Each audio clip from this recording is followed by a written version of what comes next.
Hari ini kita membahas tentang fungsi-fungsi manajemen. Jadi kalau misalnya di AKK atau peminatan AKK nantinya, kita selalu belajar dengan manajemen. Jadi seolah-olah materi itu diulang-ulang. Ya memang kayak gitu, itu kan. Jadi intinya itu kita harus benar-benar memahami konsep dari manajemen itu. Nah, pada pengacaraan literasi kebijakan kesehatan atau AKK kemarin, kita telah belajar tentang apa namanya perencanaan, misalnya kemarin tuh ada proses apa segala macam itu. Nah, pada hari ini kita khusus pada perencanaan. Jadi fungsi-fungsi manajemen. Mungkin langsung saja saya share materinya.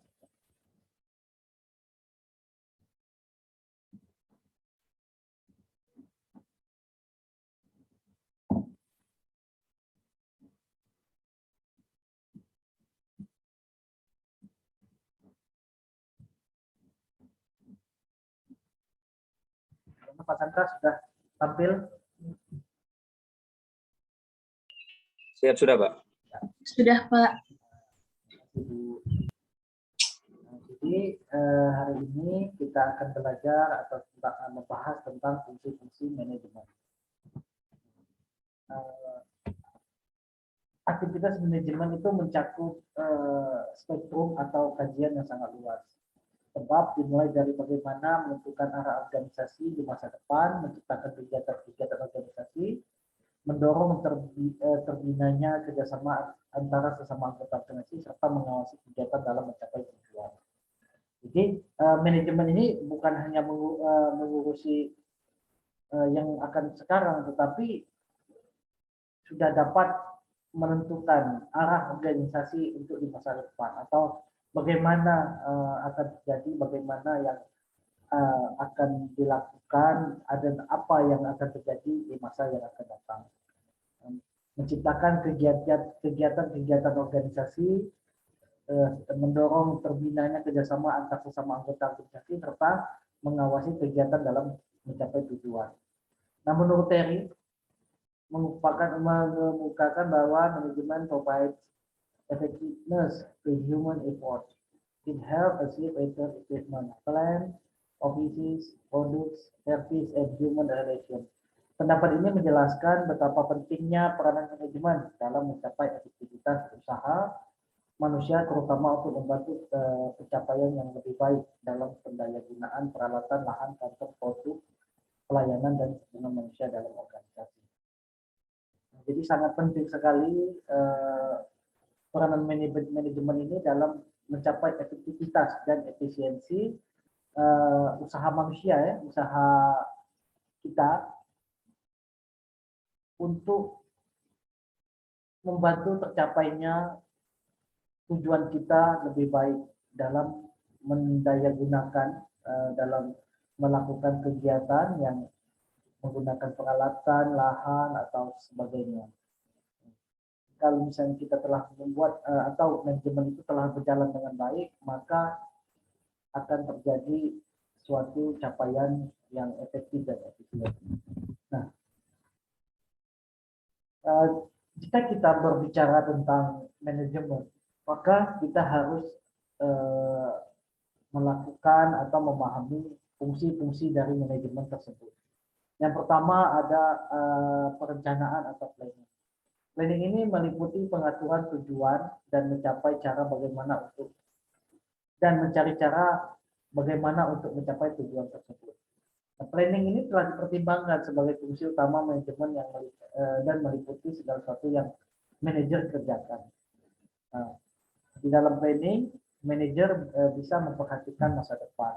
Membuat keputusan biasanya menjadi bagian dari perencanaan karena setiap pilihan dibuat berdasarkan proses penyelesaian setiap rencana. Planning penting karena banyak peranan dalam menjalankan fungsi manajemen yang lain.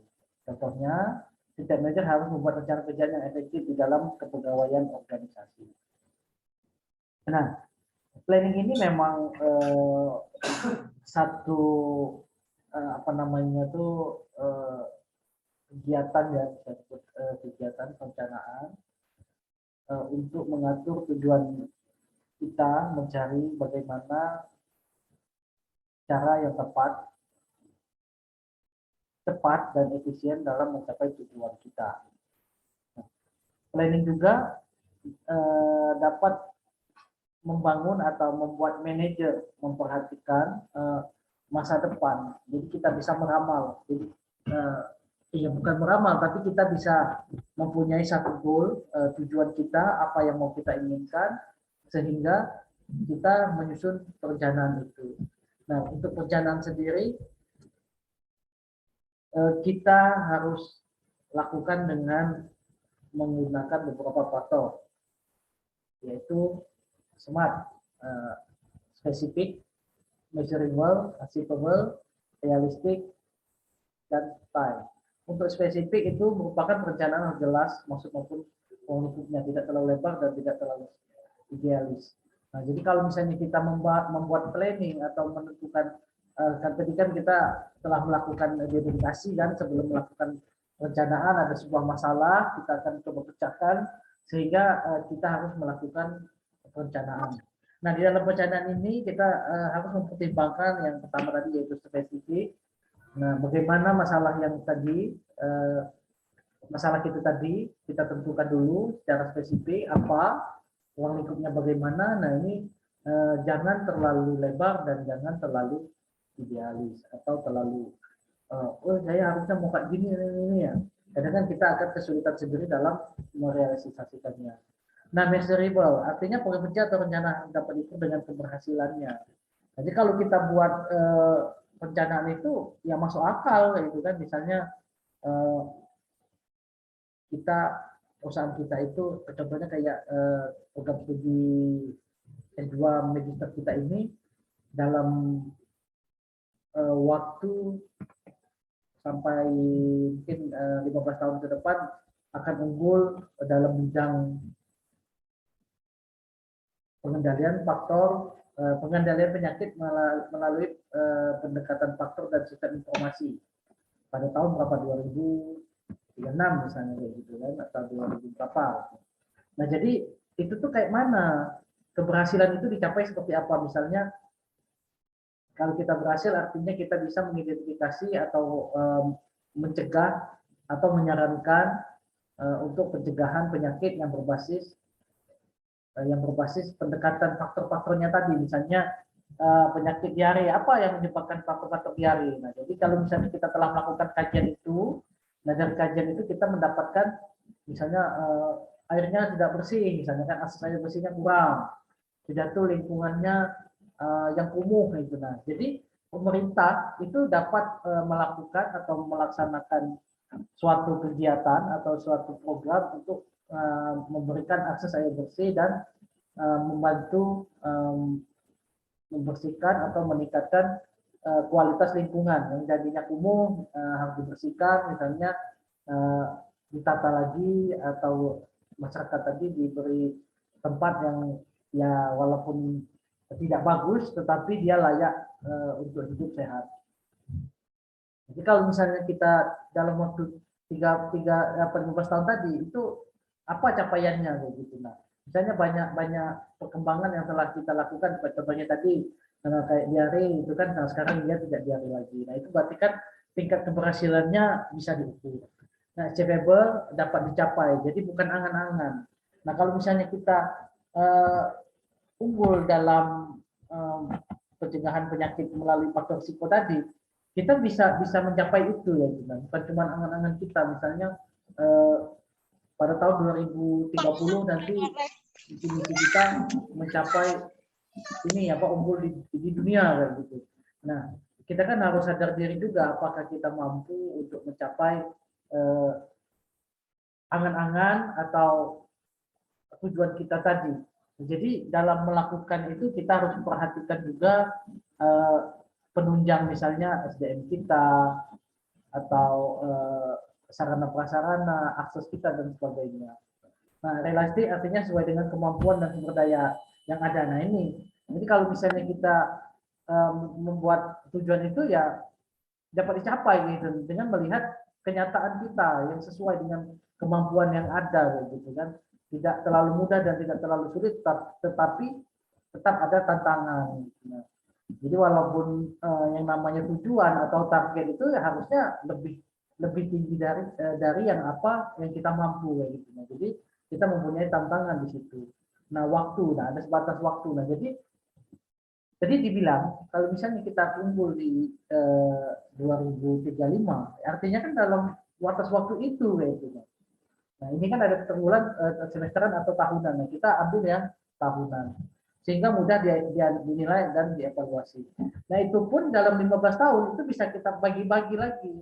Misalnya dalam 5 tahunan, nanti kita bagi lagi evaluasi tahunan. Nah, jadi kita bisa mengontrol atau melihat bagaimana tujuan kita itu sudah terarah atau belum dengan apa yang kita tuju, atau ada masalah-masalah yang nantinya bisa menggagalkan dari planning kita tadi.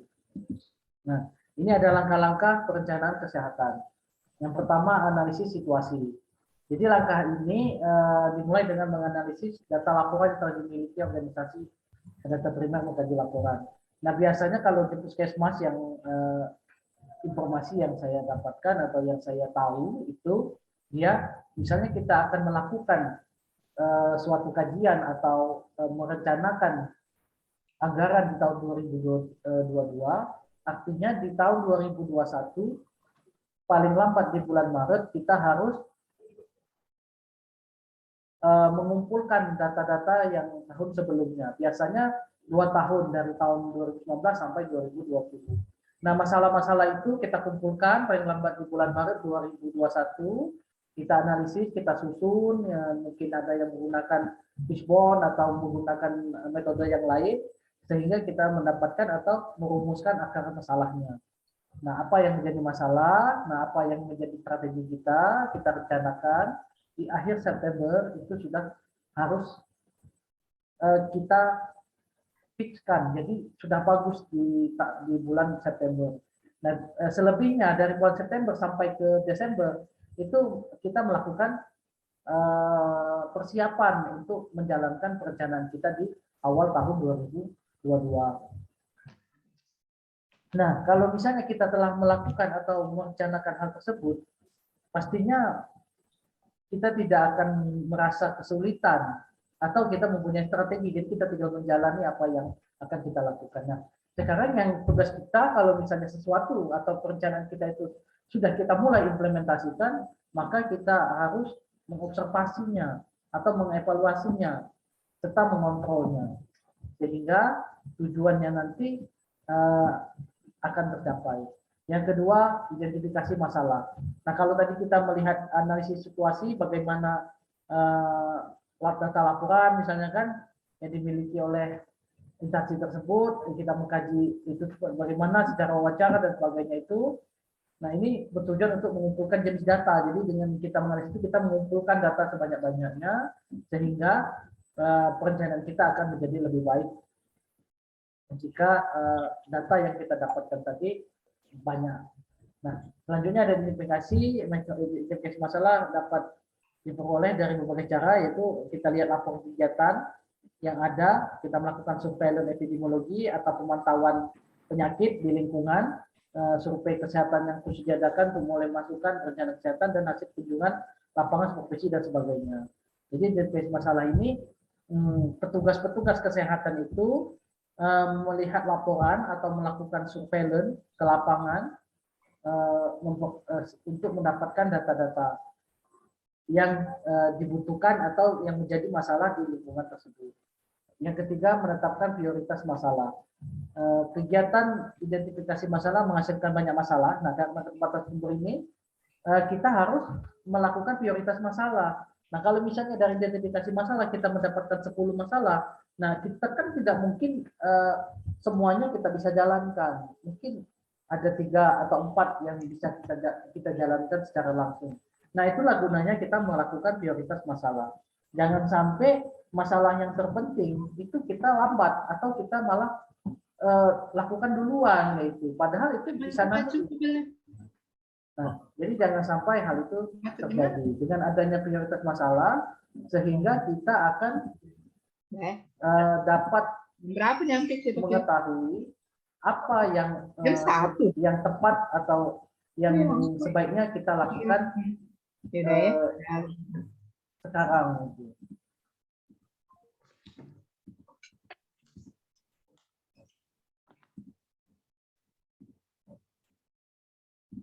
Nah, itu menentukan tujuan perencanaan. Pada dasarnya membuat penetapan yang ingin dicapai dan perencanaan tersebut. Semakin jelas rumusan masalah. Nah, di sini kan. Jadi kalau misalnya kita ini ada selanjutnya ini rumusan masalah. Jadi kita merumuskan masalah itu, yaitu kan setelah kita menentukan prioritasnya, kita melakukan rumusan masalah. Nah, dalam rumusan masalah ini tujuan manajemen kesehatan harus bersifat yang baik. Nah, mengkaji hambatan dan kelemahan program. Jadi kalau misalnya tadi kita ada prioritas masalah dan dilanjutkan dengan rumusan masalah, pada rumusan masalah ini kita menentukan tujuan dari perencanaan ya. Semakin jelas rumusan masalah kesehatan yang kita buat atau yang kita tentukan, maka akan semakin mudah dalam kita mengukur capaian kita itu.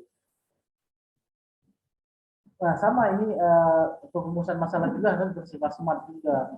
Jadi yang pertama mengkaji hambatan dan kelemahan program. Jenis hambatan atau kelemahan dapat dikategorikan dalam hambatan yang bersumber pada kemampuan organisasi.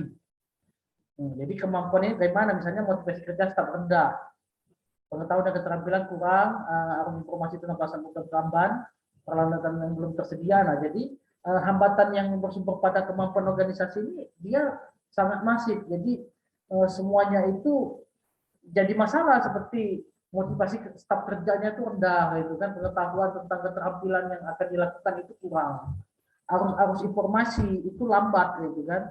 Jadi semuanya seluruh organisasi itu akan menjadi masalah. Nah, yang kedua hambatan yang tadi pada lingkungan, hambatan geografi, jalan rusak, misalnya kan, ada keadaan cuaca atau iklim, misalnya musim hujan. Jadi kalau misalnya kita akan pergi kalau pakai mobil mungkin nggak jadi masalah, tetapi kalau misalnya pakai motor kan jadi terhambat. Nah, tingkat pendidikan yang masyarakat yang rendah akan membuat kita kesulitan atau harusnya kita itu bisa dalam satu kali pertemuan atau misalnya memberikan promosi kesehatan itu sudah tercapai, tetapi karena pendidikannya rendah, pengetahuannya juga rendah, maka kita akan berulang-ulang untuk untuk mengucapkan atau memberikan promosi kesehatan kita tadi.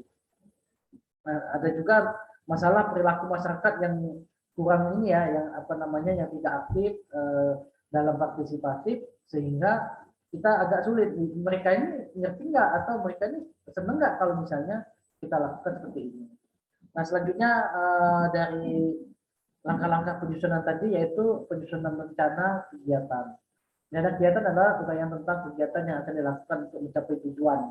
Nah, biasanya ini dilakukan tiga kegiatan pokok. Yang pertama itu persiapan yang seperti melakukan sebelum kegiatan pokok dilaksanakan. Misalnya perizinan, rapat koordinasi, misalnya gitu kan. Jadi mempersamakan persepsi para petugasnya. Mungkin yang tidak tahu nanti kita jelaskan apa tujuan dan sebagainya tadi. Nah, selanjutnya ada pelaksanaan kegiatan pokok program yang bersangkutan, misalnya sudah kita lakukan kegiatan sebelum tahap pelakuan ya, kegiatan pada tahap persiapan, sudah itu kita lakukan tahap pelaksanaan, yang terakhir itu tahap penilaian. Setelah kita lakukan, pastinya kita akan melakukan penilaian terhadap kegiatan tersebut. Bagaimana pencapaian atau hambatan-hambatan yang timbul pada saat kegiatan tersebut berjalan. Nah, selanjutnya menetapkan sasaran atau target group. Siapa yang menjadi target kita? Kita harus tetapkan misalnya kelompok masyarakat yang oleh program yang direncanakan tersebut. Misalnya kayak kalau vaksin ini kan semua masyarakat yang umurnya di atas 12 tahun misalnya gitu kan. Nah, itu semua populasinya atau targetnya kita harus rencanakan dengan jelas.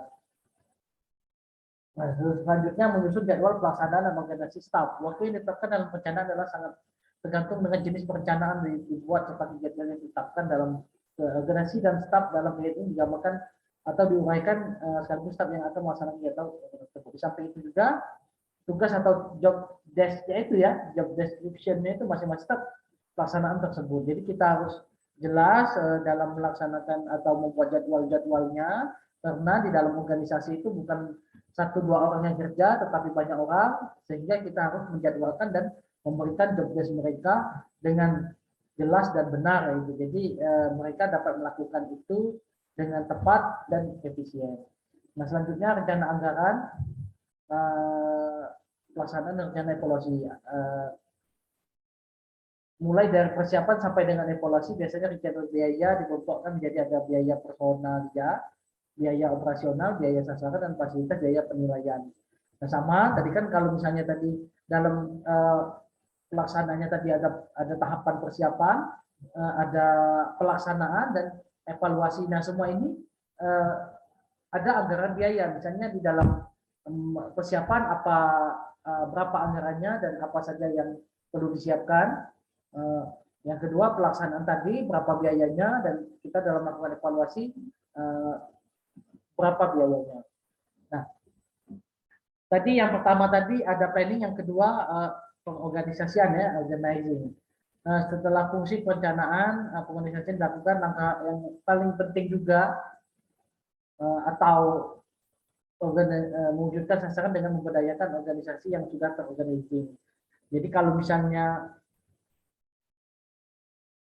kita telah melakukan perencanaan, kita juga harus melakukan pengorganisasian sehingga menjalankan atau setiap sumber daya yang tersedia untuk menjalankan rencana mencapai tujuan berhubungan dengan organisasi. Jadi tadi kita sudah membuat atau menyusun suatu rencana. Nah, sekarang selanjutnya kita harus mengorganisasikan rencana kita tadi. Nah, organisasi ini meliputi penugasan setiap aktivitas sebagai bagian dalam setiap tugas yang spesifik dan menentukan siapa yang memiliki hak untuk mengerjakan beberapa tugas. Nah, jadi sama ini bisa kita sebut dengan setiap orang harus ada job desk-nya, apa yang harus dikerjakan dan bagaimana dia harus mengerjakannya, siapa tim-timnya, di mana dan ya pokoknya apa yang berkaitan dengan kegiatan yang akan dilakukan itu harus dilakukan atau dijelaskan dengan spesifik. Aspek utama lain dari organisasi adalah mengelompokkan kegiatan ke departemen atau beberapa divisi lainnya. Misalnya kepegawaian untuk memastikan bahwa sumber daya manusia diperlukan untuk mencapai tujuan organisasi, mempekerjakan orang untuk bekerja merupakan tugas pegawai yang khas.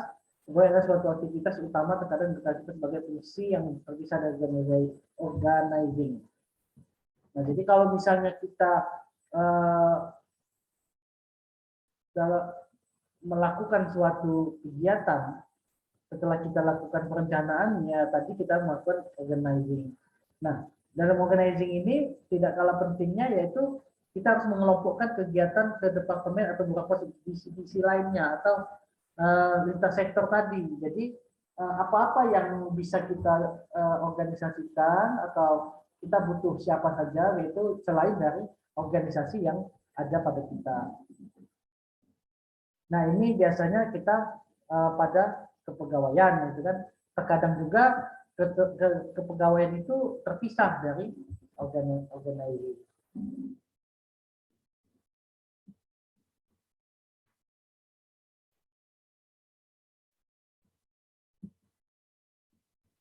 Nah, tugasnya kepegawaian atau kepegawaian itu sendiri untuk memastikan bahwa sumber daya yang kita gunakan atau yang kita organisasikan ini itu dapat bekerja dengan baik sehingga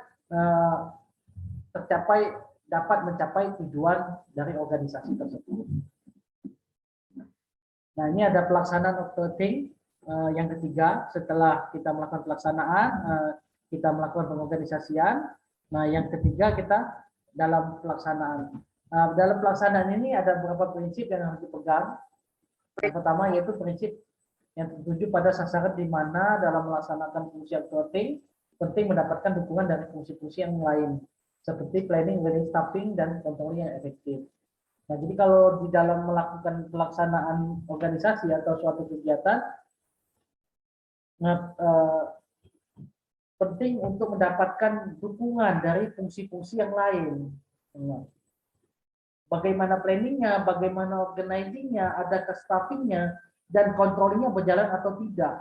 Jika itu sudah efektif, sudah baik, maka pelaksanaan akan baik. Nah, selanjutnya prinsip keselarasan dengan sasaran di mana seorang bekerja untuk mencukupi kebutuhannya. Kebutuhan akan terpenuhi apabila karyawan dapat bekerja dengan efektif dan menyumbangkan keahliannya untuk mencapai sasaran dari organisasi. Nah, di sini prinsip keselarasan dengan sasaran di mana orang bekerja untuk mencukupi kebutuhannya. Jadi kalau misalnya orang bekerja itu yang bisa kita artikan sebagai berapa gaji dia kayak gitu. Nah, apabila kebutuhan tadi dari gaji tadi terpenuhi, maka orang tersebut akan bekerja dan menyumbangkan keahliannya itu dengan efektif kayak gitu. Nah, tapi kalau misalnya dia bekerja tadi tidak gajinya tadi tidak mencukupi kebutuhannya, makanya dia akan berpikir atau bekerja di tempat lain atau sebagai tambahan yaitu kan kerja sampingan. Nah, banyak dampak yang akan timbul. Yang pertama, dia mungkin tidak fokus dengan pekerjaannya yang ada sekarang karena dia harus memikirkan pekerjaannya yang lain. Yang kedua, dia akan banyak beban di sini artinya itu dia misalnya bekerja di suatu tempat itu 8 jam. Nah, setelah 8 jam bekerja di tempat yang sebenarnya dia bekerja dan setelah itu dia bekerja juga di tempat yang lain, gitu kan. Jadi beban kerja dia semakin berat. Nah, ini akan menimbulkan ketidakefektifan dari pekerja tersebut, sehingga kebutuhan atau gaji dari pegawai itu atau pekerja itu memang sangat-sangat perlu diperhatikan. Karena di sini dijelaskan bahwa kalau misalnya dia kebutuhannya tercukupi, maka dia akan fokus dengan kerjanya sekarang, sehingga dia akan loyal dan bekerja dengan baik. Selanjutnya prinsip kesatuan komando, di mana seorang bawahan hanya mempunyai satu alur dalam melaporkan kegiatannya. Pelaporan tersebut ditujukan hanya kepada satu atasan sehingga konflik dalam daerah dapat dikurangi.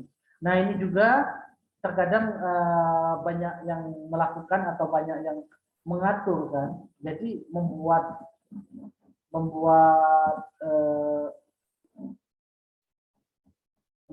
yang para pekerja tadi atau bawahannya akan menjadi bingung.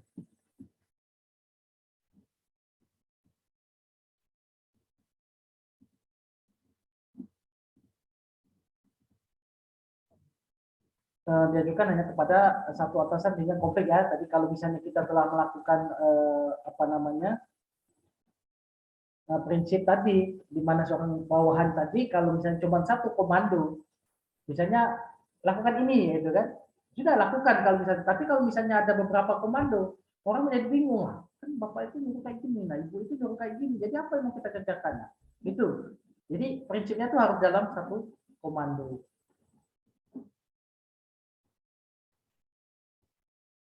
Nah, di sini ada beberapa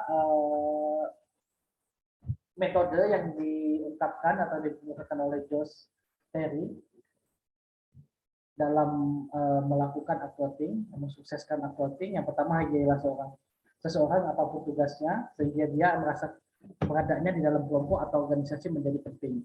Nah, selanjutnya instruksi yang dikeluarkan seorang pemimpin harus dibuat dengan mempertimbangkan adanya perbedaan individu dari pegawainya sehingga dapat dilaksanakan dengan tepat oleh pegawainya. Lakukan praktek dan partisipasi dalam manajemen guna menjalin kebersamaan dalam menyelenggarakan manajemen sehingga setiap pegawai dapat difungsikan sepenuhnya sebagai bagian dari organisasi. Upayakan memahami hak pegawai termasuk urusan kesejahteraan sehingga tumbuh sense of belonging dari pegawai tersebut terhadap tempat bekerjanya yang diikutinya. Pimpinan perlu menjadi pendengar yang baik. Seorang pemimpin perlu mencegah untuk memberikan argumentasi sebagai pembenaran atas keputusan diambilnya. Jangan berbuat sesuatu yang menimbulkan sentimen dari orang lain. Pimpinan dapat melakukan teknik persuasi dengan cara bertanya sehingga tidak dirasakan sebagai tekanan oleh pegawainya. Perlu melakukan pengawasan untuk meningkatkan kinerja pegawai. Nah, Artinya kesalahan-kesalahan atau di dalam pelaksanaan tidak tercapainya suatu tujuan dari organisasi tersebut tidak hanya disebabkan oleh kegagalan dalam melakukan sesuatu tindakan, tetapi apakah keduanya? Contohnya kayak di sini disebutkan bahwa atasan mempunyai peranan yang sangat penting. Misalnya atasan atau pimpinan itu menghargai seorang apapun yang dilakukannya, apapun tugasnya, kita harus tetap menghargai. Sehingga yang orang tersebut merasa ada, gitu kan, merasa ada, dihargai. Oh, saya ini berarti dibutuhkan ya, walaupun apa yang dia kerjakan tidak seberapa. Nah, selanjutnya itu instruksi dari pimpinan itu harus mempertimbangkan apa yang misalnya, oh dia ini mungkin nggak mampu untuk melakukan itu. Jangan dipaksa dia untuk melakukan sesuatu yang dia tidak mampu atau keberatan bagi dia. Nah, upaya memahami termasuk urusan kejataan. Nah, itu juga yang tadi sama. Kalau misalnya honornya atau gajinya tadi sesuai atau memenuhi kebutuhannya, maka dia akan tidak memikirkan untuk mencari kerjaan sampingan yang nantinya akan berakibat kepada kinerja dia sendiri. Dan juga perlu menjadi pendengar yang baik. Jadi apa yang menjadi masalah atau yang menjadi problem dari pekerja itu atau bawahannya yang didengarkan, itu kan, sehingga dia bisa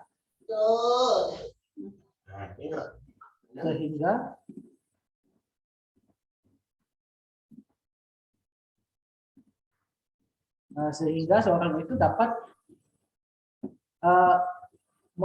intinya tuh kalau misalnya ada seseorang yang ada masalah atau ada apa, tapi pimpinannya tidak mau tahu dengan alasan itu, maka orang itu akan merasa kecewa gitu. Apalagi pimpinan itu tanpa mendengarkan alasan atau penjelasan dari pekerjanya, dia langsung mengambil suatu keputusan yang merugikan, itu kan lebih bahaya lagi kayak gitu. Sehingga orang itu akan atau pegawai itu akan bekerja tidak maksimal atau akan kecewa.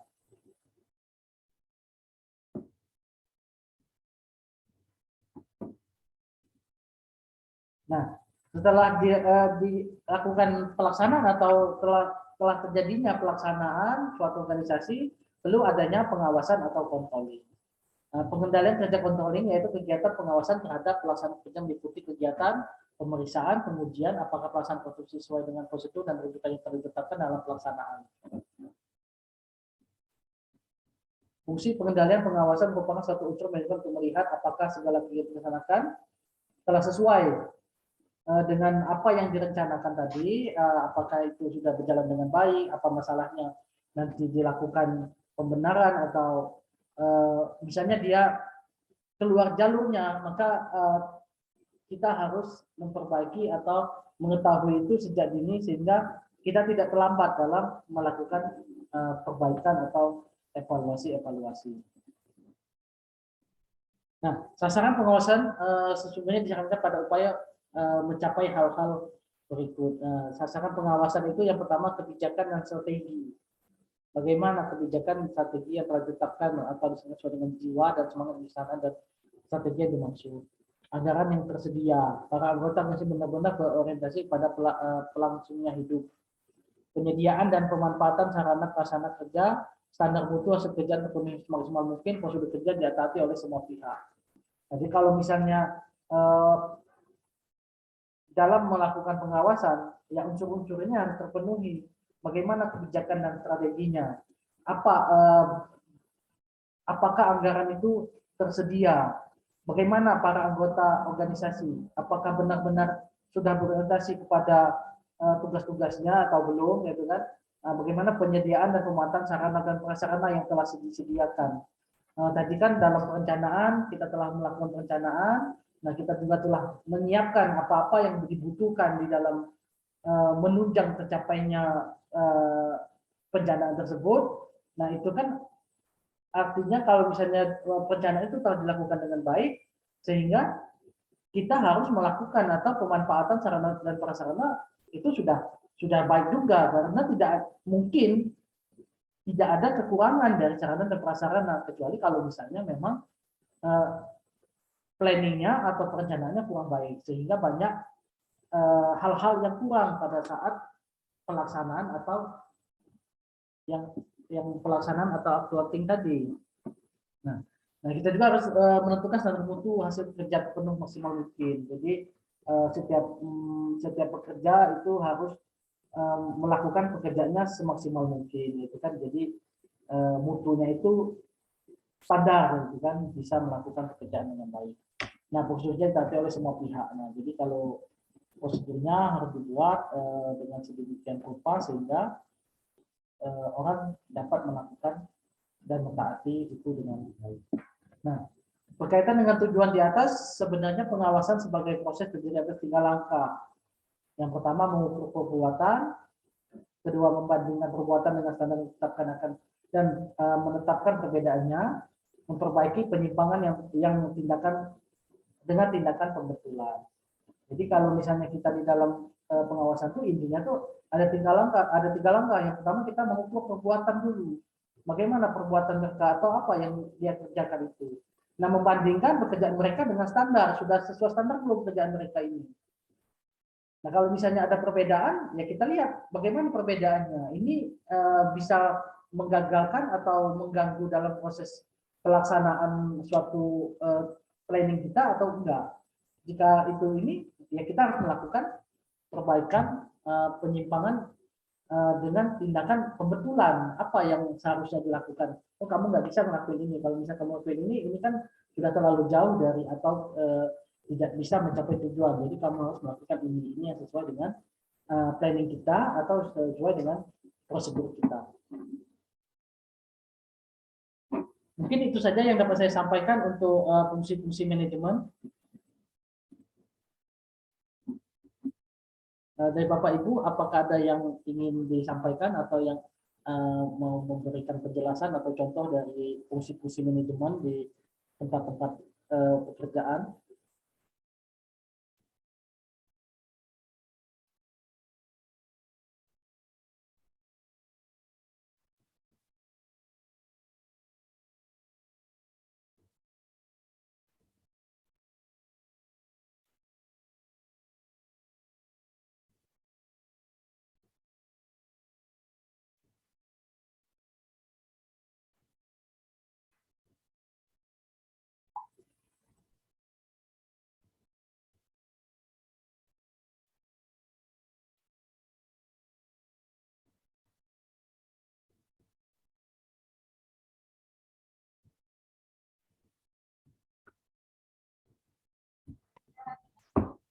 Belum ada kayaknya, Pak. Nanti kalau sudah pegang modul kayak baru kebayang materinya. Ya, nah ya kemarin Bu Desi juga sudah mengingatkan saya untuk menjelaskan masalah modul. Kemarin saya lupa soalnya sudah kesorean kan, jadi pulang. Jadi intinya kayak gini, modul itu isinya tentang pembahasan kita. Jadi yang kita bahas ini ada di modul yaitu Bu. Jadi kan kalau misalnya PowerPoint itu poin-poin dari yang perlu kita sampaikan, tetapi lebih jelasnya ada di modul. Modul ya, Pak. Nah modul itu berisi RPS yang kita jelaskan di awal, itu kan apa yang menjadi tujuan pencapaian kita.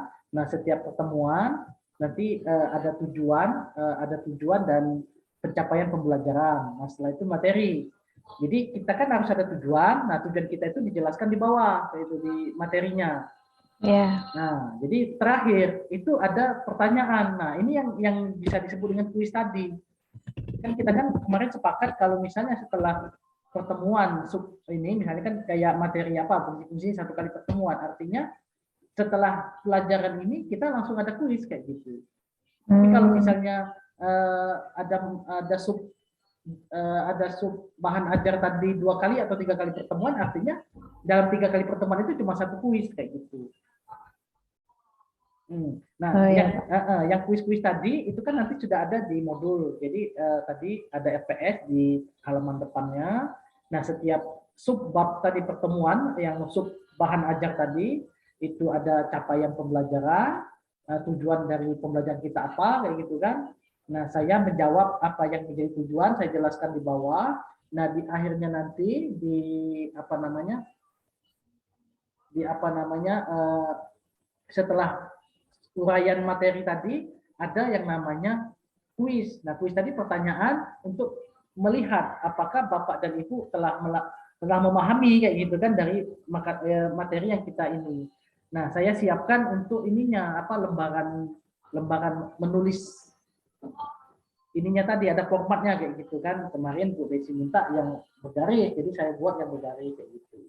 Oh iya, Pak. Jadi tugas kita seragam kertasnya, jadi tinggal sobek aja di situ kayak gitu. Jadi ditulis di situ tinggal kumpul. Nah, paling lambat tugas-tugas itu kalau pertemuan di bawah pertemuan 8 dari 1 sampai 7 atau 2 sampai 7 itu dikumpul paling lambat pada saat UTS. Jadi pada saat UTS, nah yang materi yang digunakan atau kuis yang didapatkan dari situ itulah yang akan menjadi nilai UTS. Soalnya walaupun kita melakukan UTS, ya masih soal-soal itu juga yang mau dikeluarkan kayak gitu, Mbak. Oh iya, Pak. Jadi ya, kayak isinya sudah di sana ya, Pak ya? Ya, jadi mencakup ya. Sudah mencakup semuanya. Jadi satu modul itu sudah termasuk tugas-tugasnya di situ kayak gitu kan, sama format penulisan apa namanya ada kertas penulisan itu kayak gitu kan. Dan misalnya kurang bisa di-copy kayak gitu. Iya, siapa? Ini masih di list Pak yang mau pesan, nanti dikabarin ya Pak jumlahnya. Iya. Nah itu makanya tadi kalau prinsipnya kan kalau modul ini kan tidak wajib kan. Jadi kalau yang memang ini ya kalau misalnya nggak butuh kayak gitu ya nggak apa-apa gitu, bisa lihat internet ya boleh kayak gitu. Masalah yang format penulisannya itu bisa minta sama temennya nanti di copy aja.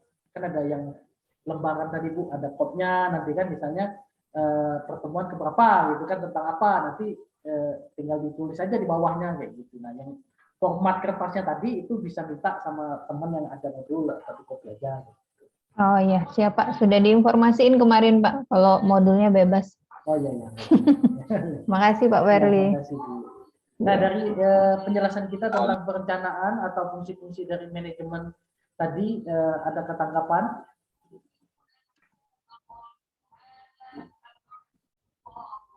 Bagaimana dengan misalnya di Puskesmas, apakah sudah melakukan perencanaan atau melakukan suatu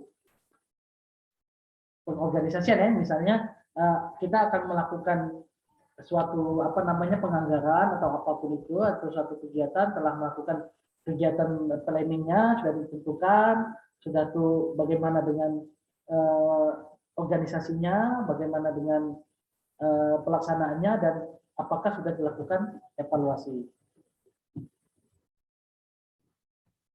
Coba siapa yang bisa memberikan contoh?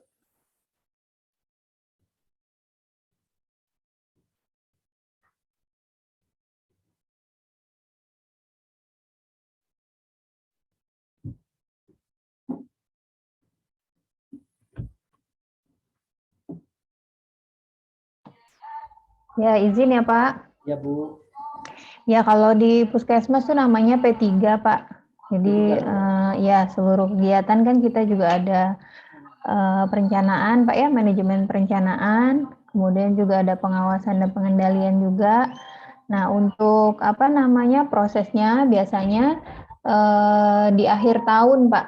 Jadi di akhir tahun kalau untuk anggaran tahun 2022 itu kita sudah buat di awal tahun 2021 ya. Oh ya, 2022 ya. ya. Ya, mohon koreksi Pak kalau salah. Jadi iya, jadi kalau manajemen Puskesmas begitu bentuknya Pak, N+1 ya. Iya. N gitu. Nah, untuk pelaksanaannya sama Pak, terus juga di akhir tahun nanti ada penilaian kinerjanya. Jadi dari indikator-indikator yang disusun, seperti apa jalannya nanti di tahun berjalan itu, pada awal tahun berikutnya ada penilaian kinerja namanya Pak, untuk atas anggaran yang sudah disusun tadi Pak. Nah yang anggaran itu tadi itu kan ada evaluasi kan terakhir, nah itu gunanya untuk apa Bu? Ada tindak lanjut atau cuma sekedar memenuhi proses-proses saja Bu? Oh, biasanya kaitannya sama ini Pak, standar pelayanan minimal 12 indikator SPM yang utamanya untuk program ya. Jadi dia dibagi dua nanti Pak, manajemen mutu sama kok saya lupa satunya. Satunya manajemen program gitu Pak. Jadi kalau mutu lebih ke administratif ya Pak ya. Kayak operasional seperti itu. Nah, jadi dibagi dua Pak.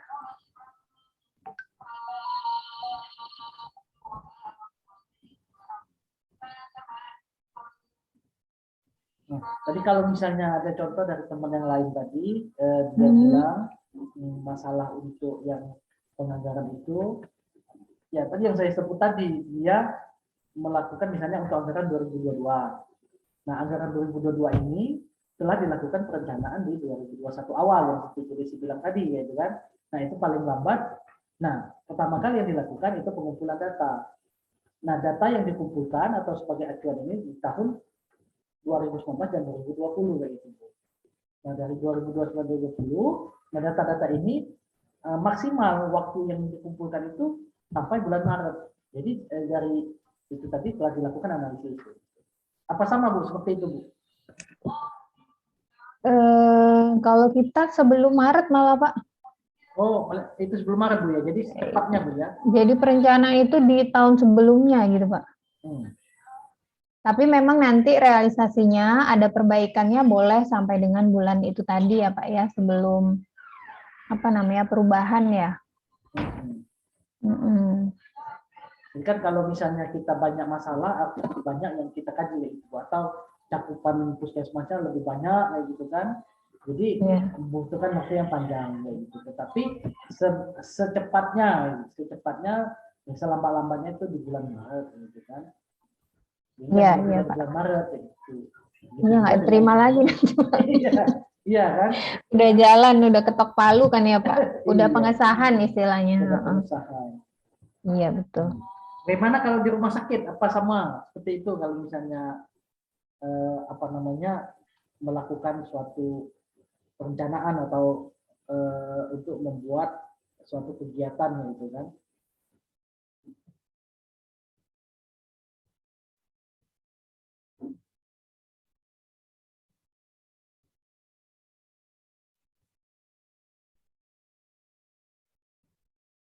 Gimana Pak Pramono di rumah sakit? Apa ada perbedaan? Saya di puskesmas, Oh, sama. Pak. Iya, sama kurang lebih. Sama ya, begitu Pak. Iya, N+1 dia Pak. Oh iya. Kasih Pak. Izin Pak. Ya Bu, ya Pak. Mohon Supriyadi Pak. Ya, gimana? Untuk masalah perencanaan sebenarnya kalau yang saya alami Pak ya di rumah sakit itu untuk perencanaan biasanya nggak ada masalah sih Pak. Ada masalah, Tapi pelaksanaan di lapangannya itu bermasalahnya ketika pelaporan akhir Pak. Yang saya alami ya Pak ya. Jadi ketika mereka kan biasanya akhir tahun tuh minta laporan sampai TW1, TW2, TW3, TW4 kan per triwulan kan Pak. Nah, tapi kita ini kan bermasalahnya di birokrasi di atas nih, misalnya ada antrian misalnya untuk penagihan biaya kan. Nah, penagihan biaya itu kan nggak bisa langsung cair, harus mengikuti birokrasi. Nah, kan tapi setiap akhir tahun tuh kita tuh harus melengkapi pelaporan. Nah, kadang bermasalahnya di situ Pak, kadang terlambat pelaporan. Tapi balik-balik ya kita bingung juga minta pemecahan masalah gimana kira-kira, jangan sampai terlambat terus. Kasihan juga yang bikin pelaporan kan, diuber-uber sama pihak yang birokrasi, tapi di lapangannya ya susah kita kayak gitu Pak. Sampai sekarang juga masih bingung. Saya aja kan buat laporan kadang ya masih gimana gitu mau jawabnya. Kayak gitu Pak. Jadi kalau misalnya di dalam proses planning segala macam itu sama Pak ya. Tetapi pas di akhir pelaporannya yang masalah. Iya Pak, benar Pak. Planningnya bagus sih Pak. Di jalan juga bagus sih Pak untuknya. Tapi ketika di akhir tahun sih Pak, si permasalahannya itu. Kadang kan ada tagihan yang sifatnya kan pakai list antrian nih Pak. Nah, sehingga kalau belum dicairkan kan nanti untuk pelapornya kita menunggu ada nomor antriannya itu. Kalau belum selesai nomor antrian itu kita nggak bisa ngedata itu Pak. Nanti kan ketika pemeriksaan dari BPK dari itu nanti kita yang kena kayak gitu. Iya, tidak sesuai seperti SOP itu jadinya Pak ya. Iya, seperti itu Pak. Nah, masalah-masalah itu tadi Bapak bilang sudah coba untuk cari solusi tapi belum dapat Pak ya. Iya sih Pak, belum dapat tapi bener Pak, belum Tapi dapat. kalau misalnya dari Bapak idealnya seperti apa, Pak? Kalau misalnya dari masalah yang Bapak lihat itu kan, pastinya kan Bapak terpikir, oh ini kemungkinan kayak gini ya gitu kan. Solusinya. Kalau yang saya lihat mungkin dibutuhkan penambahan SDM di keuangannya sih Pak, saya lihat karena keuangan kan banyak sih ngurusin keuangan, baik itu dari instalasi diklat, antara ada apa maintenance apa, kemudian ada kegiatan apa, dan itu karyawannya itu kayak saya lihat masih kurang banyak lah kayak gitu. Jadi ketika sudah banyak bisa dibagi bagian-bagian jobnya seperti itu Pak. Yang saya lihat banyak tumpang tindih, mengerjakan laporan ini, mengerjakan laporan itu, akhirnya laporan itu menggunung di atas, saya lihat kayak gitu Pak. Mungkin Pak, kalau dari saya Pak ya, analisisnya itu kita harus melihat dulu yang seperti Bapak bilang tadi, berapa banyak job desk-nya kayak gitu. Nah, dan kita harus menetapkan SOP-nya itu berapa hari dalam satu masalah, misalnya tadi pelaporan untuk yang gizi misalnya. Nah, ini idealnya berapa hari gitu. Jadi kalau misalnya sudah kita tahu misalnya selama ini, atau kita ada referensi yang mengatakan bahwa dalam waktu 5 hari selesai, nah artinya kan kita bisa memanage itu Pak. Gitu, Pak.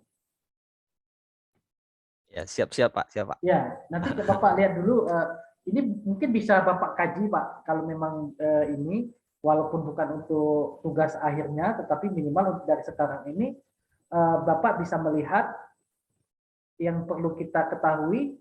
Kalau penambahan masalah SDM itu kan itu alternatif terakhir Pak. Tetapi yang perlu kita pertimbangkan atau yang kita lihat di awal ini, kita identifikasi masalahnya dulu.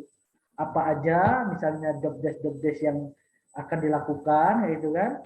Nah ini segini, ada 10 job desk. Nah masing-masing ini yang pertama ini membutuhkan waktu 5 hari penyelesaiannya. Atau kita membutuhkan ini berapa hari kayak gitu. Nah kadang-kadang yang masalahnya tadi sebenarnya untuk SDM-nya itu sudah cukup, tetapi mungkin maaf tadi itu kualitas SDM-nya yang keteteran kayak gitu Pak. Padahal kerjaan itu bisa dilakukan dalam waktu 1 atau 2 hari, tetapi karena ketidakpahaman atau kekurangan skillnya tadi yang kurang, maka pekerjaan yang harusnya 2 hari atau 3 hari menjadi 1 minggu kayak itu. Jadi seolah-olah yang Bapak bilang tadi, jadi tumpang tindih kayak gitu. Nah, padahal ya bukan tumpang tindih, memang pekerjaan itu harusnya sudah selesai, datang lagi yang lain kayak itu kan.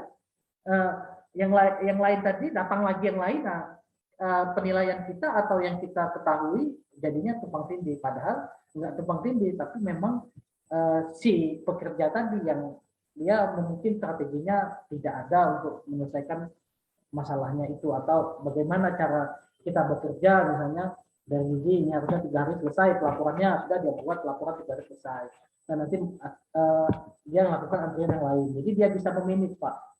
Jadi Bapak juga kan bisa, ini antrian nomor 30 misalnya, nah antrian 30 ini berapa lama, nanti 30 hari ke depan baru selesai. Nah kan dia bisa berani ngomong kalau memang dia sudah sesuai dengan, bisa dibilang ya SOP tadi kan, standar tadi, dia mematuhi aturan-aturan yang ada di tempat kita tadi Pak.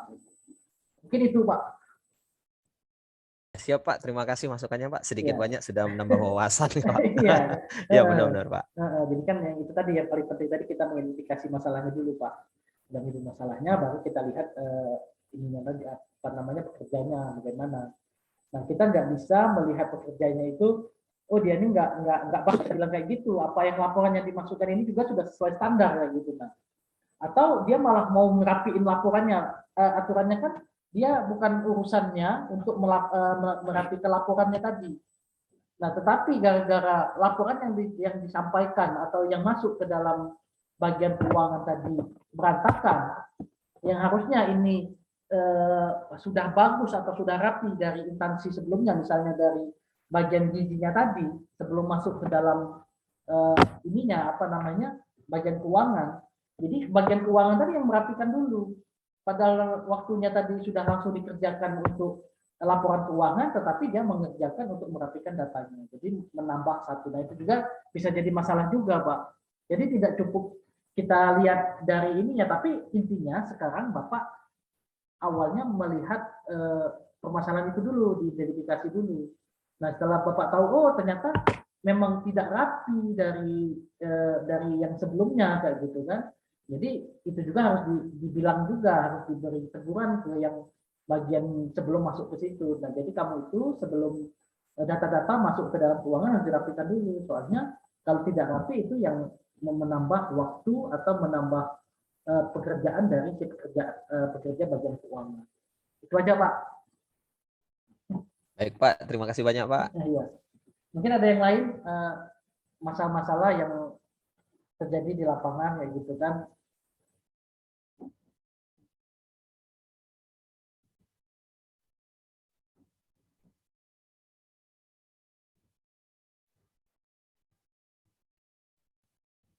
Selanjutnya ada jam berapa, Bu? Mata kuliahnya?